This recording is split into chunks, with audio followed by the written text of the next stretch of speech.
இந்த இவன் தான் பாலா சார் பற்றி ஒரு புக் இருக்கு.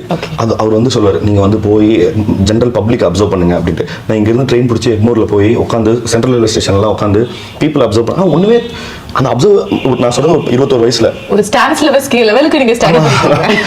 அதுக்கப்புறம் நீங்க ஒரு ஆக்டர் ப்ரிப்பேர்ஸ் இருக்குல்ல, படிக்கும்போது நம்ம எவ்வளவு முட்டாளா இருந்திருக்குன்றதை அவர் தான் சொல்றாரு. அப்புறம் அங்க போயிட்டு அங்க இருக்கிற யாரெல்லாம் வந்து டைரியில உட்காந்து எழுதுறது அவர் இப்படி, ஆனா அந்த நோட்ஸ் எதுக்குமே பயன்படல. ஓகேவா? அண்ட் அப்புறம் இந்த கிளாசிக்ஸ் எல்லாம் பாரு அப்படின்னு சொல்லுவாங்க. இந்த பத்தேர் பாஞ்சாலி பாரு, எனக்கு செம்ம தூக்கம் வரும். என்னடா இது போய் இதுன்றாங்க உலகத்தரமாங்க.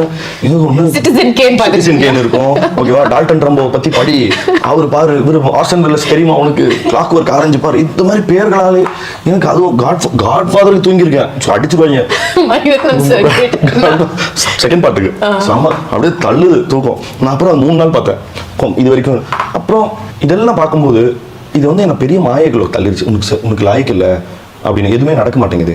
பட் வெயிட், இதெல்லாம் நடக்கிறதுக்கு நீ ஒரு பெரிய இதெல்லாம் இந்த கிளாசிக்ஸ் எல்லாம் ஒர்க் ஆகுறதுக்கு நீ ஒரு ஆளாக மாறி ஒரு இடத்துல போனதுக்கப்புறம் தான் இப்போ அந்த கிளாசிக்ஸ் ஒர்க் ஆகுது. இப்போ அந்த ரயில்வே ஸ்டேஷனுக்கு இப்போ நான் போனேன்னா அவன் ஏன் அப்படி பிஹேவ் பண்ணுறான்றது புரிஞ்சுக்கிறதுக்கு ஏன்னா நான் அந்த இடத்துக்கு போகணும். ஓ மேபி அவனுக்கு இந்த மாதிரி கஷ்டம் இருக்கும் போல, அது அப்படியான விஷயங்களை நான் உணர்ந்திருக்கணும்.